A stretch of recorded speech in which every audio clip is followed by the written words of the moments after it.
Well, hey guys, welcome to the first ever episode of Front Row Seats. I'm so pleased to announce it. I think I've been on this for about 3 years now to finally make it, thanks to this whole quarantine shit. But I want to say I'm joined with my co-host who will be here every episode, Owen Bramley. How are you? How are we doing, guys? I can't express to you how long Dylan has had this channel and like this idea of front row seats. Must be college. Yeah, it must be. Like when I first Must be back in college. did journalism and media, it was like Uh, we've had it. Yeah, but we're finally here, and it's going to be great. Just got to get out of quarantine now. Quarantine is like the perfect time to start it. exactly. But now we've got to. Me and Owen's been grinding for the last 4 or 5 days of ideas we can bring for you lot. Ideas to make sure that everything looks good and sounds good. So because we didn't want to make a shit product, did we? That was the thing. No, Good, like decent. the annoying thing at the moment, like everything's set perfectly in place, except we're not in the same location. Yeah, exactly. But that will change. When quarantine's over, we've got a location to film. We've got equipment, so we're going to be good when it. Literally everything is perfect. Just the fact that right now we're having to film through Zoom, which isn't the end of the world, but it's not at all. No, Zoom. I tell you what, Zoom has been. It's not a bad little app, is it? No, it's not bad at all. So, a little bit about myself. I'm currently studying sports journalism in year 2 of Derby University. We're both from Nottingham. I'm from Nottingham. I do want to go into either radio or PR eventually in journalism. So I've wanted to make a podcast. I thought I'd do it, and football is my favourite sport. So why not? Owen, do you want to tell them a bit about yourself? Yeah. So also second year at Nottingham Trent University, but instead of studying journalism, I study sport and exercise science. With aspirations to work onto a master's in sport therapy. So my background, as much as I love football and sport, my background is much more sort of like scientific and all about sort of injury and stuff, which we're hoping to talk about as the podcast go on, talking about different injuries and bringing all sorts of different aspects to the podcast, which is going to be exciting. And also you're a referee as well, right? You're a referee. Yeah, oh yeah. So fully qualified referee for the past 2 years. Obviously, this season being cut short, so probably won't be reffing now until the start of next season. Yeah. But yeah, been a referee for 2 years. A lot of lower level, but a bit of academy stuff in there as well. So that's always miss refereeing. Oh mate, so much. Yeah. Hands down, one of the best jobs I've ever had. Yeah. Well, still have, but yeah. No, I miss football, man. I miss football. So for this episode, we'll just get we'll find out a little bit about each other. Well, we know a lot about each other. We've been friends. I mean, we first met at Gedling South Bank, and we were like 10. Saturday League, Sunday League. Yeah, we've been friends for like 11 years now, so we know each other. We're gonna share our favourite football and worst football moments and stuff like that, just so the audience gets to know us a little bit, and then know us talk about what our plans are for the future. Yeah, perfect. So the first one I thought, which we have done a bit of research on, was what's your favourite footballing moment? Okay, I've got like 2. Okay. All right. I mean, we did say one, but we'll let them have 2. So like, one will only sort of relate. Obviously, being from Nottingham, we're both diehard Forest fans. Sadly, we are.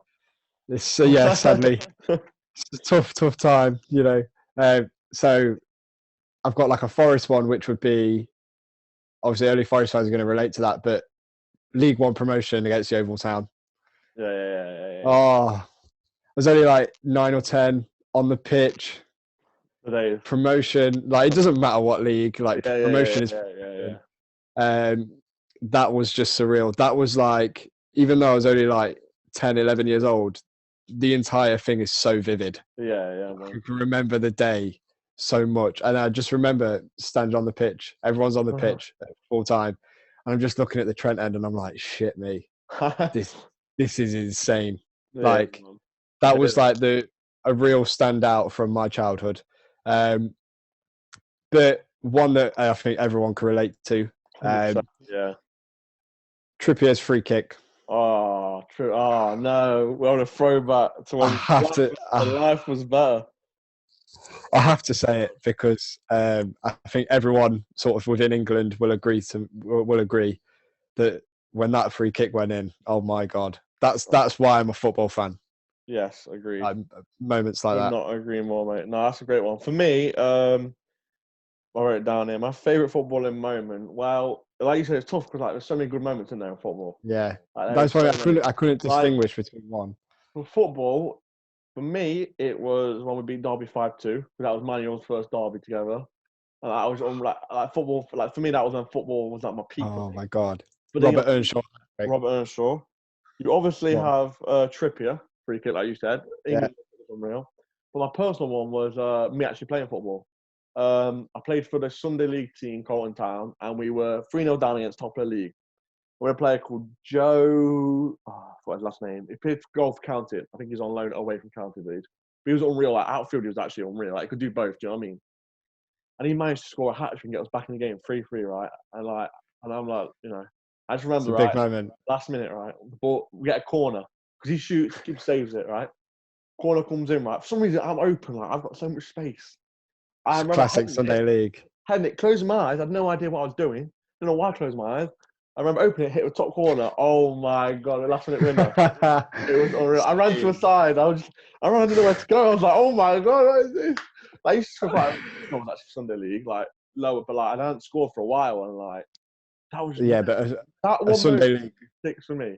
Or when I played Clifton in a friendly, and like the ball came out to me about 40 yards out, and I think I told everyone that I meant it, but I went to kick the ball Oh over the yeah, top of the striker, and somehow I think the 2-4 went over the keeper went in. I was like, fuck, well, that went in.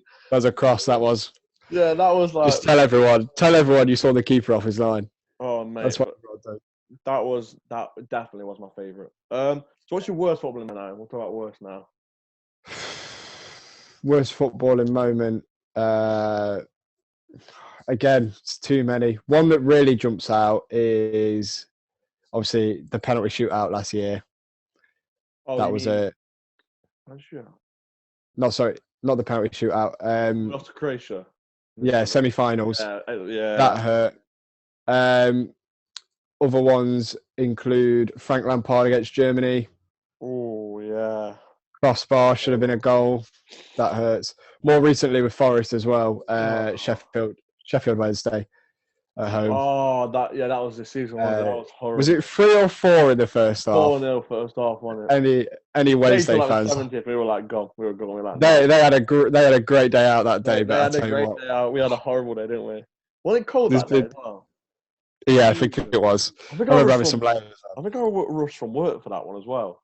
I'm sure I rushed from work because I got there a bit late. I was like, oh, come on, boys. And we lost. I was like, I'm never coming here again. But obviously, you did. Being a Forest fan, it's like a yo-yo, isn't it? Like one game will be great, the next game is just horrific. Agree. Could not agree more, man. What's yours? Where do I start with disappointment? Forest, it has to be the final defeat against Derby because, as our best mate Michael never shuts up about it. Yeah, I'm sure he'll be piping up again at some point. Yeah, England and so many, mate. I remember the only time I sound so sad now looking back at it. 2006, I think it was the World Cup where Rooney got sent off for stamping on Ronaldo. Oh yes, finals, and we got knocked out penalties. And I cried over that shit. I don't know why I cried over that shit. I just did. I had like family that were in Portugal watching like the World Cup, and like I was like, "Fuck!" That was like the first time I felt heart. You know what I mean? Like actual heartbreak. Football heartbreak. Yeah, but no, semi-final against Croatia was hard to take. The whole country was on a high, wasn't it? Oh, and it just we all thought we'd done it, and it was such an easy route to the final as well. Oh mate, wasn't meant to be. We'd be flying. There'd be no coronavirus if we won the World Cup. No, I'm joking, but no, that's my worst moment. So I thought we'd do something a little bit different as well. Like, there's been a trend on Facebook at the minute. I don't know if you've seen it. Another thing to make us like people understand whether they'll like us or not. Is 5 footballers that you fell in love, made you fall in love with football. 5 players. 5. Yeah. Oh, that's difficult. 5 players that made me fall in love with football. Mhm. Wow. Hands down for me, Lampard and Gerrard. I easily put them 2 straight in there. First 2 then. So you got Lampard, you got Gerrard. Ronaldinho. Oh, what a player. Player. Just to watch him was phenomenal. Who else was I a fan of? Who else made me fall in love with football? This will be a weird one. Yeah. Obviously, again, Forest related. Lewis McGugan. Yeah, I hear that. I hear that. What a man. What a man. That free kick against Ipswich. Oh, I one mean- more. Last player. They don't come round. Probably it's got to be Ronaldo, hasn't it? Ronaldo, yeah. I mean, the whole Messi Ronaldo debate. I'm a Ronaldo fan. Ronaldo fan. Not saying Messi's not good for anyone shoots shots. I just prefer Ronaldo. I think he's incredible. That's fair enough, bro. For me, I've gone for Ronaldo. He's my favorite player of all time. Like the guy's unreal. He's phenomenal, isn't he? I do love Messi, but like falling in love, it was Ronaldo, Ronaldinho, just because of things I'd watch on YouTube. And a shout that I didn't really watch when he wasn't at his prime. I think he might have not retired, but he retired in 2006, which was Zidane. But the only reason I love Zidane was because my granddad always used to show me like videos on YouTube of Zidane. But like actually Zidane like dominating, and I used to always want to be like Zidane. Zidane, Ronaldo, Ronaldinho, and then from like a bit close to home, Wayne Rooney was like someone that I looked up to massively. Yeah, Wayne Rooney was great. I had Rooney on the back of my England shirts. Then Forest players, got to be Earnshaw. I think it's got to be Earnshaw. Right, call Robbie. Yeah, Robbie. He's such a good striker, wasn't he? It was just funny because everyone else in the league hates Robbie Earnshaw. Wow, yeah. But it is what it is, isn't it? It is what it is. Yeah, he's a great guy. So now you know a little bit. Hopefully we know a bit more about us now. Let's talk about what we hope, some ideas we won't give all our ideas away. But can't do that. We'll give some. We'll tell them what's like roughly coming. Like we'll give them some ideas. So I don't know. I've got it on my notes actually. Here I know we've got a right long list. We have. What I'm going to say is next episode, our first official podcast, is going to be on Real, isn't it?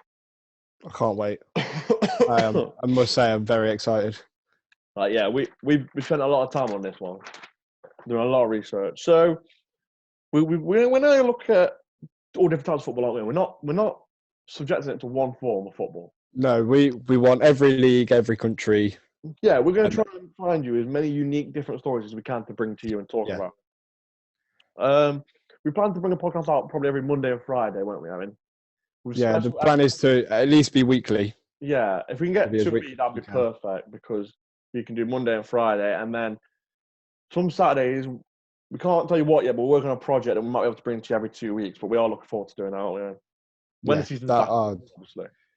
So a lot of things are subject to like the quarantine finishing, and it's a bit of a waiting game until then. Agreed. While we're in lockdown, I think it's fair to say that we're going to release a lot of content, aren't we? That we can do just for like this, like we're doing now.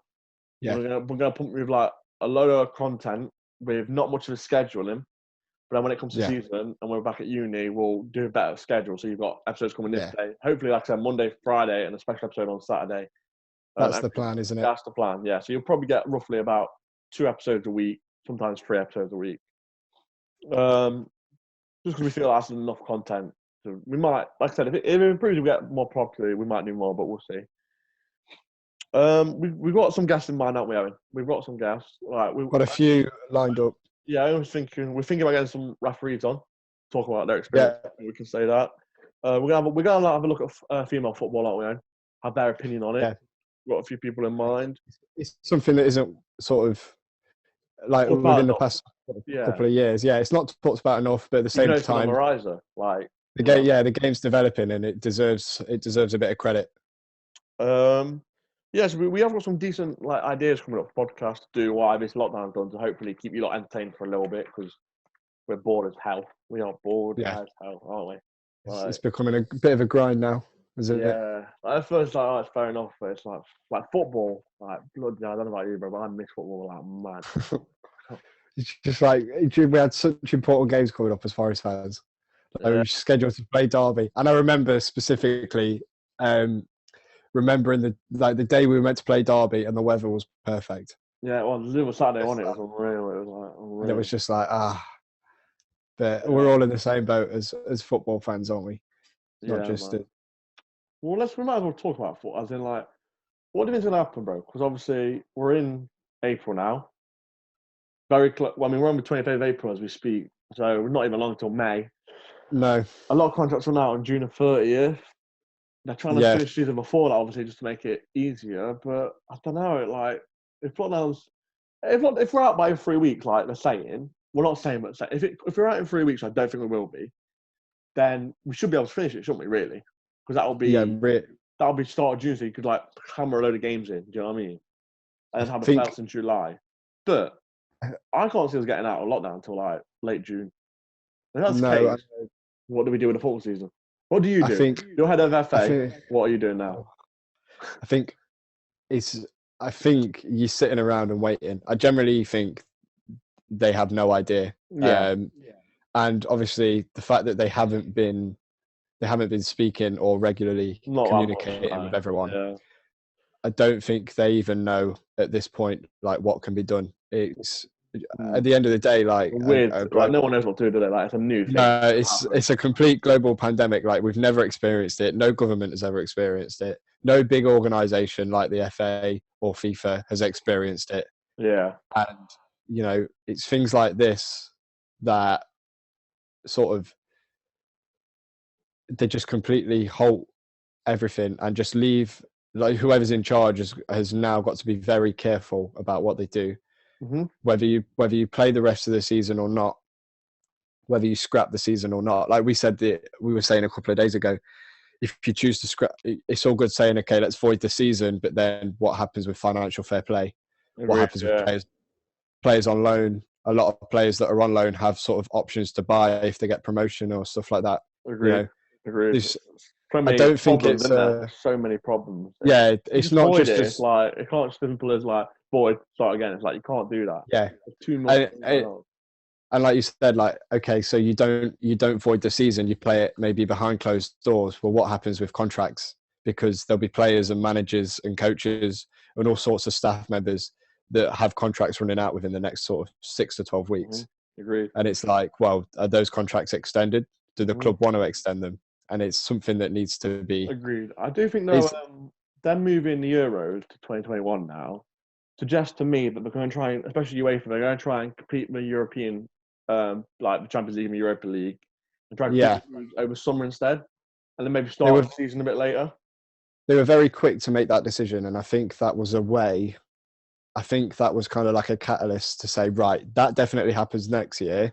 Yeah. Now we've got this entire summer free where, okay, we might not know what we're going to do sort of globally. Like it's not just it's not just the Premier League and the EFL and all of that. It's not just the sort of like the leagues within the UK that are struggling. It's a global thing as well. So I think by first thing, just moving the Euros just gives them that freedom. Yeah.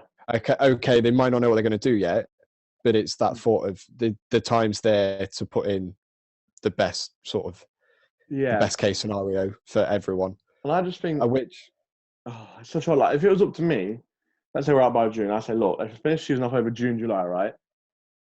And then just still start the season again in like